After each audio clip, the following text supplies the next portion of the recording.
be seen as a smaller attraction. I kind of like it that the women are on the main card, and that each time they are sort of pressing new ground, and that like perhaps potentially one day we can actually just have a women's main event. You know, like a big kind of pay-per-view. That would be a huge step for them, and you know, more than what they're capable of these days. I mean, this is probably the best crop of women wrestlers that there's ever been in the WWE. Yeah, I feel like if they are seriously, and you know, if the rumours are right, Ronda Rousey has been training with the likes of Brian Kendrick, and she's down there a lot. If she's going to have a run at WrestleMania, I feel like that sort of announcement will probably happen around the Royal Rumble, if not before. And then they kind of need this massive, huge, if you will, amount of, you know, credibility for the women leading into WrestleMania, so that, you know, we don't know who it's going to be. Lots of rumours that it will be Charlotte. I guess that's most people's first choice, just because of her background, and you know, you look at her from a standpoint, you know, daughter of Ric Flair and everything else, looks great on paper. And you think if they're going to get to that, Matt, they've got to have some momentum going on here. So the Royal Rumble would be a big thing, to have that Royal Rumble's women match, then go for the first ever Elimination Chamber, and then of course having, you know, Ronda Rousey from the outside coming in to take on one of your female wrestlers would, you know, just sort of top it off and be the right amount of exposure.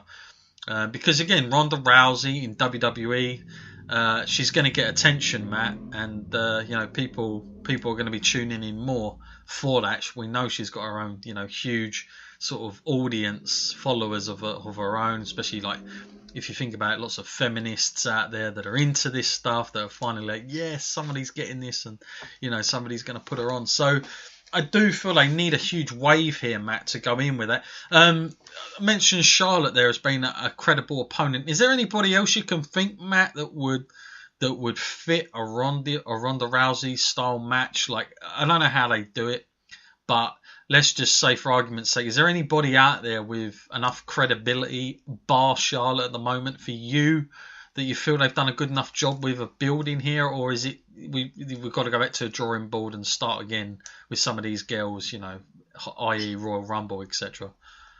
Well, we know, like, coming into a fight, if Ronda Rousey's on the card, she's going to be kind of the favourite.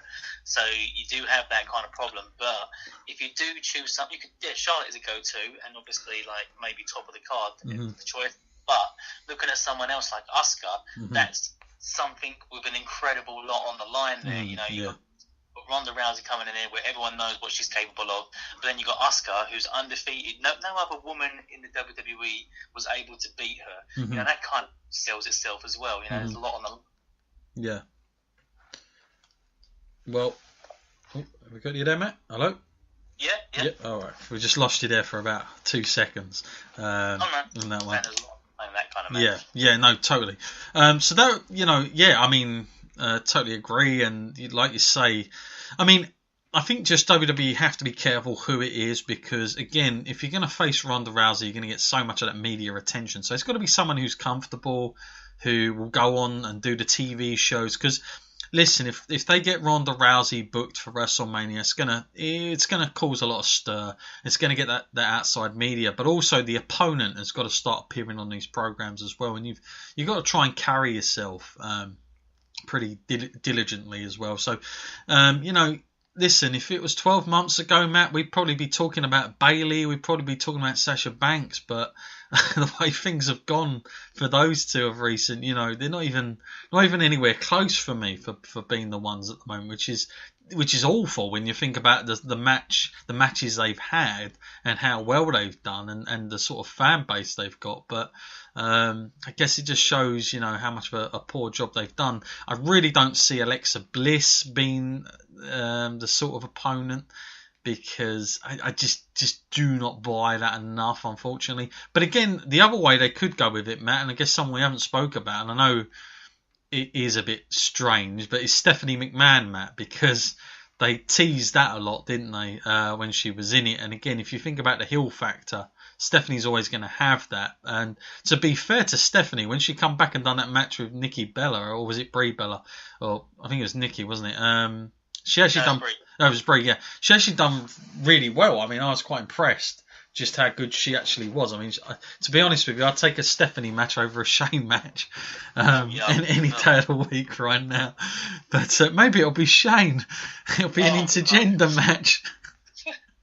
Maybe they'll go with that one. But yeah, we shall see. Now, I want to move on here. And this is I don't know if you've heard about this, Matt, but lots of rumours about John Cena at WrestleMania next year. And one of the big ones that's come out here, and again, rumours and wrestling are like chalk and cheese, they hand in hand, peanut butter and jelly, because they're certainly not far away from each other, these rumours. But the idea, Matt, that the Undertaker isn't quite done and would have a match with John Cena, would you be surprised, shocked, or horrified, maybe as I would be, the fact that after last year, that sort of fantastic exit, main event against Roman Reigns, all right, he's old school, he would go out on his back, but would you be, how would you feel about that potentially being a booked match for WrestleMania next year, Matt? Oh, mixed emotions, because I don't think anybody wanted to see him hang up his hat and retire. But the way that he did it was the right way for me. That was the way that he would go out, and there shouldn't have been a big fuss about it. It should have just been out of nowhere. The time had come, and that was the time. But if it was to come back and come for one more match, I'm not too sure it would upset too many people. But it's just kind of, it would leave me wondering where they would go from that, because there's nothing to gain. I know it's an incredible match that we never got, but if Undertaker wins, it's kind of bad for John Cena because he's still going to carry on. But then if John Cena wins, nobody wants to see John Cena be the Undertaker. He's got enough problems with the fans as it is. It's one of those things. I mean, listen, there's been time in the past, especially at WrestleManias, where the dream matches just don't happen. I mean, if you think about it, Matt, we had, think how many years Undertaker and Sting got banded around. That was the dream match. That never got anywhere close to what I heard. And you go back even further at that. Of course, everybody thinks, they say, why didn't they do that match with Ric Flair and Hogan? That would have been the match of matches. That was, it would have been the biggest baby face against the biggest heel at the time, a WCW guy against the WWF, and at that time, WrestleMania 8 was perfect. Why didn't it happen? But this is another one of those scenarios, Matt, where a couple of years ago, of course, this is when they brought Shane out, of course, to sort of do the replacement job against The Undertaker. I think it was that year, Matt, if there was any year they could have done it, it would have been that one where it would have been John Cena versus The Undertaker. I'm quite sure of that. But, of course, Cena, got injured and they had to go elsewhere. But you know what I'm trying to think back to, Matt? And, again, my memory isn't the best here because I'm trying to think. I know who The Undertaker faced, but the year after The Undertaker lost his streak for the first time, Matt, and he come back and faced Bray Wyatt, I'm sure you remember that amazing match. Who was Cena on that card? That's a good point, actually. He must have been. Surely he must have been. I'm trying to think who he went up against. Because I was thinking, God, that would have been a time to do it as well.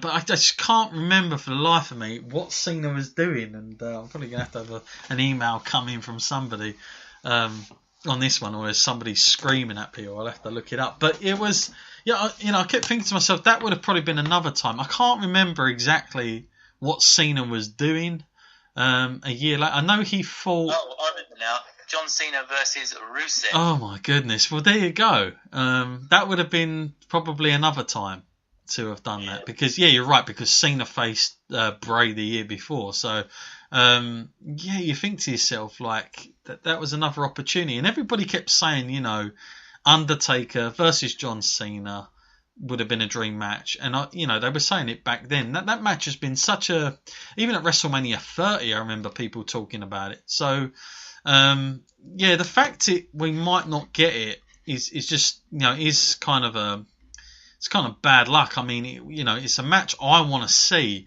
but I just think after this year's WrestleMania, seeing The Undertaker bail out like that, the emotion, the way he did it, got the main event spot, didn't have the title on the line, but let's face it, didn't need it. I thought it told a good story. I'd just be a little bit sort of like, well, if he's going to come back again, he's got to do all that again, and you're not going to get the same reaction twice. Let's face it, you can't rewrite things. It never works the second time round. So I think they have to be really careful, Matt, if they do decide to go with that, and just how, like, what on earth what is the purpose of it? Because John Cena, let's face it, he's looking, for me, for an out at the moment. He's very much sort of trying to get into other things, and you can't blame him. He's been around, he's been at the top for so many years. It's probably about the right time. So he's wearing down his career. He's winding down gradually, and I just don't think. I think if Cena was on the road, if this was a younger Cena, then it would have been perfect timing. But I think if you think about it, Matt, Roman Reigns is the guy they're going with now, and they've done that. They've put the Undertaker's sort of credibility with Roman now. So you think to yourself, John Cena really makes no odds here. What this is all, what it'll be all about. And also, if you think of Cena, his story at the moment is we want to see him, is he going to conquer number 17? I don't see a title being involved with The Undertaker, so you haven't even got that either.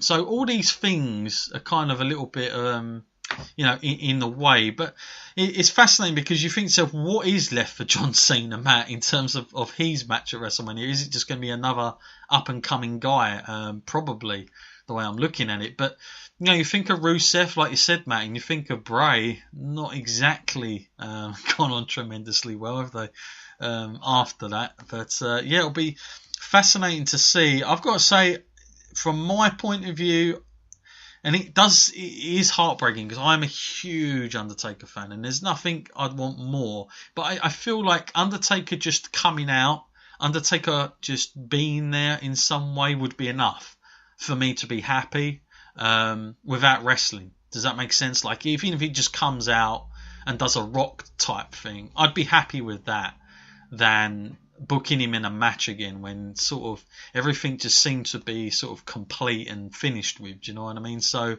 we'll see how that goes heading into that one. Got a lot of questions here, Matt, and it's funny, isn't it? We're only in the beginning of December and everybody's talking about WrestleMania, but they're also talking about the Hall of Fame, Matt, and people have been asking anybody we've heard going to be inducted, who's going to be the main event guys. Is there anybody you've heard about, Matt? I've got to say, my end, I've not really, I have sort of scanned around before we come on the podcast because I knew this question was coming up, but have you heard anything your end, Matt, about any potential Hall of Fame candidates? I'm sure we could both list a load of people that should be in there, including Jim Johnson, but anybody your end you've heard about? I actually haven't heard anything about the Hall of Fame this year, which I'm not too sure if there's a good thing or a bad thing.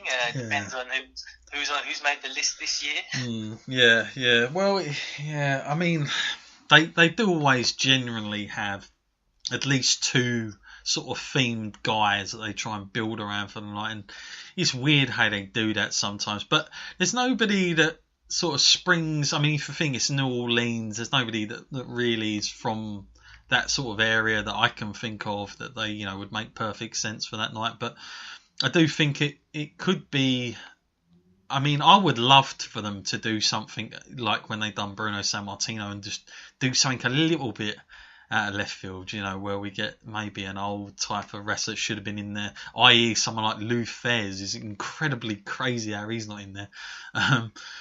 But other guys as well, and we're going to get to it later because we've had lots of questions about the Jim and Andy documentary on Netflix, but also you think about Andy Kaufman as well, the contributions he done as a celebrity wing. He'd probably be the first guy you put in on that end, and then even he's not there. So I think the Hall of Fame, I mean, we'll probably focus on this at another time, and I know we've spoke about it on our old podcast, Matt, on the Wrestling Skull, but it's one of those things, like people say to me about the WWE, the Wrestling Hall of Fame, and that aren't wrestlers, and they say, is it a big deal? Does it mean a lot? And all the rest of it. And I do think it's becoming more and more watered down, Matt, the Hall of Fame, because they do tend to just put in who's available at the time, who's doing well outside of the ring, and if you're not got a good reputation, they're not going to put you in